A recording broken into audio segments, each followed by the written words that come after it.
बहुत समय पहले एक समृद्ध और शक्तिशाली राज्य था जिसका नाम अरबाबाद था। इस राज्य का शाही परिवार बहुत ही सम्मानित था और इसे अपने न्यायपूर्ण शासक सुल्तान नूरुद्दीन की वजह से लोग श्रद्धा और आदर से देखते थे। नूरुद्दीन का शासन न्याय, प्रगति और शांति का प्रतीक था। उन्होंने हमेशा यह सुनिश्चित किया कि राज्य के हर नागरिक को समान अधिकार मिले। राजकुमारी जुबैदा सुल्तान की इकलौती संतान थी। वह अपनी सुंदरता और तेज बुद्धिमानी के लिए पूरे राज्य में प्रसिद्ध थी। बचपन से ही जुबैदा को यह एहसास हो गया था कि वह खास है। महल में उसके लिए सारी चीजें मनहगी, बेहतरीन और विलासी थीं। महल के हर कोने में सोने की चमक थी और नर्म बिस्तर, मखमली पर्दे और सुंदर मूर्तियों से सजा महल उसकी पसंदीदा जगह था। उसे कोई भी चीज ना के बराबर कष्ट देती थी। जब जुबैदा बड़ी होने लगी तो उसकी सुंदरता ने उसे और भी घमंडी बना दिया। वह जानती थी कि उसका रूप उसकी सबसे बड़ी ताकत है और इसके बल पर वह किसी भी व्यक्ति को नियंत्रित कर सकती है। उसे इस बात का एहसास था कि लोग उसे कितनी श्रद्धा और सम्मान की दृष्टि से देखते थे। महल में हर कोई उसकी इच्छा के अनुसार कार्य करता था, चाहे वह नौकर हो या राजा के मंत्री। यही कारण था कि जुबैदा का अहंकार समय के साथ बढ़ता गया। सुल्तान नूरुद्दीन की निगाहें अपनी बेटी की ओर एक शाही राजकुमारी के रूप में तो गर्व से झुकी रहती थीं, लेकिन वह जानता था कि जुबैदा को उसके घमंड को तोड़ने की जरूरत थी। सुल्तान का हमेशा यही विचार था कि जीवन में सच्चा सम्मान और खुशी केवल अच्छाई और सरलता से प्राप्त की जाती है, न कि रूप और शक्ति से। राजमहल के बाहर स्थिति बहुत अलग थी।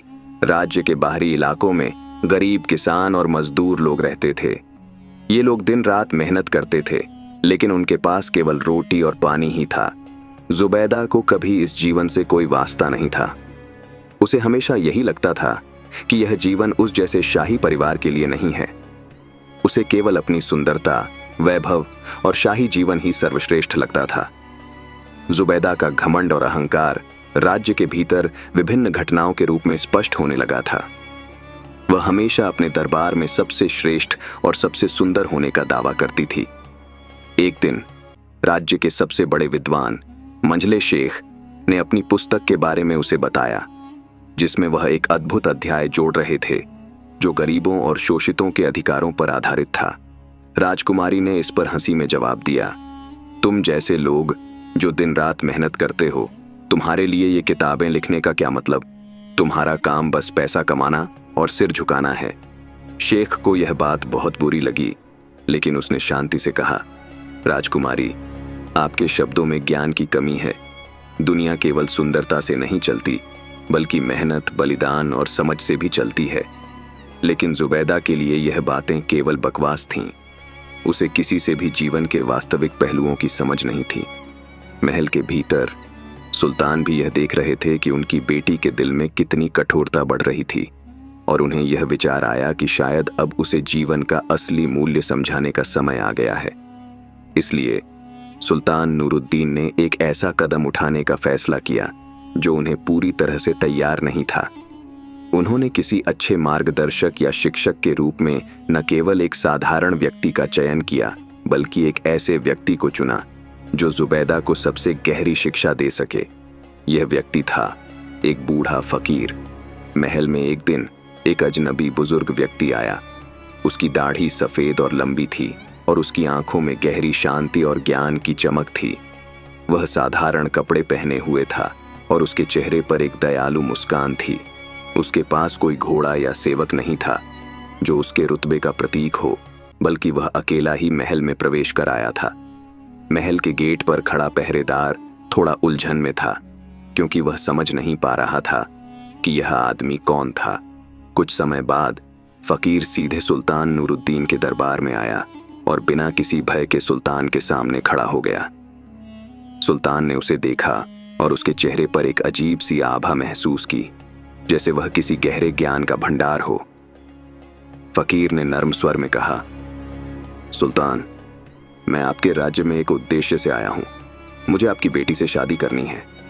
सुल्तान और दरबार के सभी मंत्री और सैनिक फकीर की बात सुनकर चौंक गए।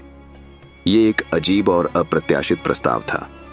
सुल्तान ने खुद को संयमित करते हुए कहा, तुम एक साधारण फकीर मेरी राजकुमारी से शादी करने की इच्छा रखते हो। तुम्हारे पास क्या है? फकीर ने उसकी बात को पूरी विनम्रता से स्वीकार करते हुए कहा, मेरे पास धन, भूमि या कोई भौतिक संपत्ति नहीं है, लेकिन जो कुछ मैं जानता हूं वह न केवल आपके राज्य को बल्कि आपकी बेटी को भी सच्चे सुख का मार्ग दिखा सकता है। सुल्तान की जिज्ञासा जागी, लेकिन वह अब भी कंफ्यूज थे। उन्होंने विचार किया कि क्या यह व्यक्ति वास्तव में किसी उद्देश्य से आया है या फिर यह सिर्फ एक अजीब मजाक है। वह जानते थे कि जुबैदा के घमंड को तोड़ने का यही एकमात्र तरीका हो सकता है और यह उनका अंतिम अवसर था। सुल्तान ने गंभीरता से कहा, अगर तुम सचमुच मेरी बेटी को जीवन का असली मूल्य सिखा सकते हो तो तुम्हारी इच्छाओं पर विचार किया जाएगा। फकीर ने सिर झुका लिया और कहा, मैं केवल एक मार्गदर्शक हूं सुल्तान। मुझे विश्वास है कि यह मार्ग आपकी बेटी को वह शांति और संतोष देगा जो वह पाना चाहती है। जब सुल्तान ने जुबैदा को इस बारे में बताया तो वह पूरी तरह से नाराज हो गई। उसे यह समझ में नहीं आ रहा था कि उसके पिता ने ऐसी विचित्र बात क्यों मानी। वह अपने जीवन को पूरी तरह से एक राजकुमारी के रूप में जीना चाहती थी और उसके लिए यह शादी एक अपमान था। यह क्या मजाक है पिता? जुबैदा गुस्से में बोली, मैं एक शाही परिवार की राजकुमारी हूं और आप मुझे इस बूढ़े गरीब फकीर से शादी करने के लिए कह रहे हैं। क्या यह मेरी बेइज्जती नहीं है? सुल्तान नूरुद्दीन का चेहरा गंभीर हो गया। उन्होंने अपनी बेटी को शांत करने की कोशिश की, लेकिन जुबैदा का क्रोध बहुत गहरा था। वह नहीं समझ पा रही थी कि उसके पिता ने यह कदम क्यों उठाया। सुल्तान ने अपनी बेटी को शांत स्वर में कहा, यह तुम्हारे लिए ही है जुबैदा। यह तुम्हें जीवन का सच्चा अर्थ समझने का एक अवसर देगा। तुम्हारी सुंदरता और रुतबा कभी तुम्हारी आत्मा को शांति नहीं दे सकते। जीवन का वास्तविक सुख सिर्फ बाहरी चीजों में नहीं होता, बल्कि भीतर के मूल्य में है। जुबैदा ने अपने पिता की बातों को नकारते हुए कहा, आपसे कभी नहीं सुना था कि शाही परिवार के लोग इस तरह के फैसले करते हैं। मैं यह सब नहीं कर सकती। मैं कभी इस फकीर से शादी नहीं करूंगी। सुल्तान ने गहरी सांस ली और कहा, तुम्हें यह करना ही होगा जुबैदा, यह तुम्हारा ही भला होगा। जुबैदा को अंततः अपने पिता की बात माननी पड़ी, लेकिन उसके दिल में एक गहरी नफरत और विरोध था। वह यह समझने में असमर्थ थी कि यह कदम उसके लिए क्यों उठाया गया था। शादी के बाद जब जुबैदा अपने नए जीवन की शुरुआत करने के लिए फकीर के साथ उसकी झोपड़ी में पहुंची तो वह पूरी तरह से चौंकी हुई थी। महल में पलने बढ़ने वाली जुबैदा के लिए यह सब बहुत असामान्य था। यह झोपड़ी एक साधारण मिट्टी की बनी हुई थी, जिसका छत घास और लकड़ी से ढका हुआ था। फर्श पर कोई मुलायम गद्दा नहीं था, बल्कि कड़ा और ठोस जमीन था।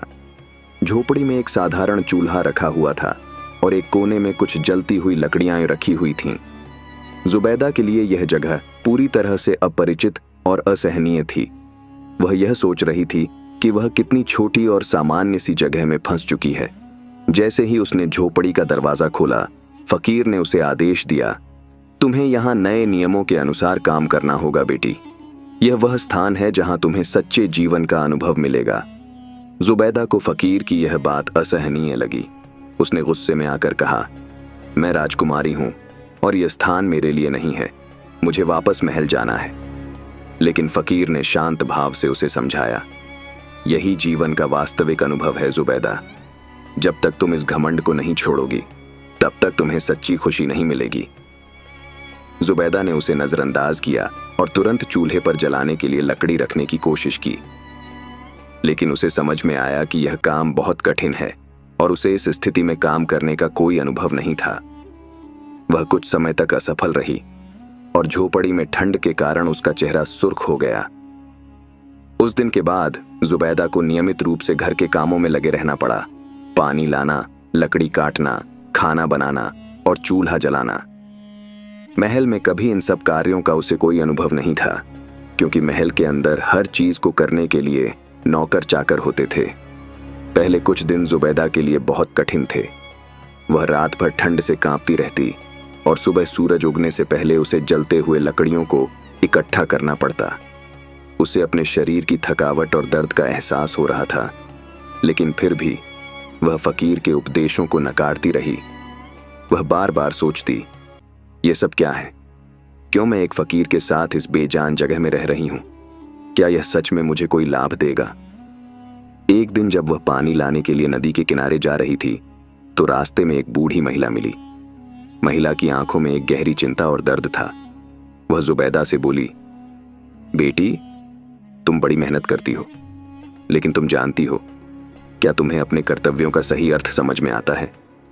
जुबैदा ने कहा, मुझे तो यह सब सिर्फ एक सजा जैसा लग रहा है।